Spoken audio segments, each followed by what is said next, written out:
What's up, my man? How are you? Hanging in there? I'm doing pretty good. I'm trying. You know what I need to do? I need to call you on your cell phone from the office line. That way I can have you on speaker. Okay? I'll be right back with you. That's the best way to do it.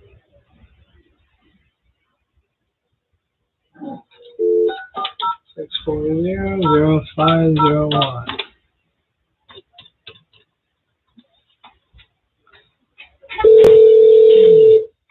Yes, sir. All right. Can you hear me okay?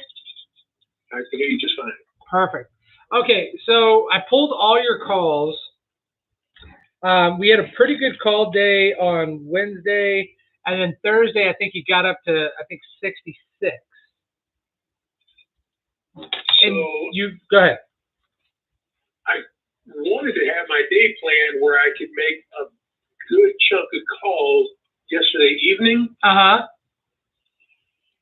for whatever reason, I guess everyone in the fucking neighborhood was online at the same time because none of my internet was just intermittently going out. Okay. Like I would try to call somebody and nothing would happen. Wait 30 seconds and everything would go out fine. So that was really the objective behind that it wasn't that I was only trying to do that many calls. I was wanting to do the bulk of them later. And if you look, I was making calls till about 7:30 last night or so. Yep. But apparently everybody else in the neighborhood was online at the same time. The good news is AT&T has finally rescheduled with me, and they're supposed to be here sometime between 1 o'clock and 3 o'clock today. Okay, cool. Cool. That was going to be my next question, because I ended up pulling up 2 calls, and you actually do a pretty decent job building rapport. I think you can hear them fine. But what I'm running into is the phone's breaking up pretty bad for them. So you ever heard like a drive-through where it's like spotty? It's where it's like kind of thing. Well, the thing about it is I know exactly what you mean, and I can kind of get a sense of when that's happening because although I don't hear myself breaking up, if you will, I do kind of hear some interference over the line, if that makes sense. Okay. All right. 10-4. So let's get AT&T out. Let's get that figured out and squared away. Great job with York. There's a couple. So some of the pitches I'm hearing you do a really good job pulling out how much they're being charged. But what I'd like for you to do next is I'd like for you to immediately transition into their bodily injury limits and or an affinity opportunity. We need to try to pull the affinity. We need to try to pull their bodily injury limits. That way it can kind of give you like an educated guess on which direction you're going to take with the pitch. Absolutely. I wholeheartedly agree with that. I think a couple of them last night. Did you pull the customers that I touched last night? I did. I pulled every single one of your calls. I think some of them were bad pay, non-standard. Oh, they 100% are. But just think, Shannon, even with them being kind of non-standard, you can still double the property damage, and it's only going to change the premium $1. Okay.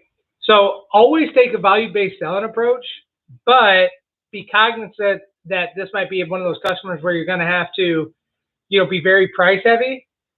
But don't give them the option on not doing better property damage. Like, hey, man, I'm doing this for you. We're still going to give you a competitive rate, but God forbid you have a car accident, you're not going to be broke financially moving forward. Gotcha. And then that's pretty much it. So just make sure. It looks like you've really done a good job following up with that Vlad coaching. What do you mean? You've watched that sales video and you're implementing pulling out the rate really quick. But the second portion of Vlad's that sales video we had you watch is he also tries to figure out their bodily injury limit. Okay. So make sure you keep pulling out the rate like you're doing. focus on the bodily injury limits, do affinity, and then that'll give you the direction if you're going to try. Well, I mean, you're always going to try a value-based approach. You always start with minimum property damage, but you can also look at adding like window coverage, rental car reimbursement, roadside assistance and towing. There's a lot of different things you can do. What we need to do is if we're the same price with somebody, that's fine, but we need to be better property damage or something else. You know what I'm saying? Gotcha. Okay. And that right there, I think that's going to help. So let me know when the internet's fixed for you. And then I do need you to come in office one day next week because we have to work out a way to be able to transfer stuff to you, and I need you in office for that. Okay. You don't have to come in all week. I just need you one day. No. We'll get absolutely. I would have came in today if it hadn't been for the AT&T guy finally saying they could come in today. So. And Shannon, to reiterate, I only want you here if you can be here. If you're in pain, I want you working from home because it sounds like I know that. It's working better. No, but hey, I think it is. I hope you guys are pleased with it.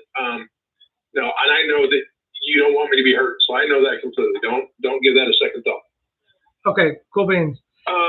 Question for you. It's kind of weird. I don't know if I'm asking this question the right way or not. So when I go through, let's say I'm just wanting to run through some people to call, not necessarily a recent lead, but I'm just going back through, say, I'm going through old EverQuote leads, right? Uh-huh. That nobody's touched in 5 or 6 months. Yep. So as I call these people and I go to run the rate, let's say someone was quoted back in November. Mm-hmm. If I just update that date in the system and rerun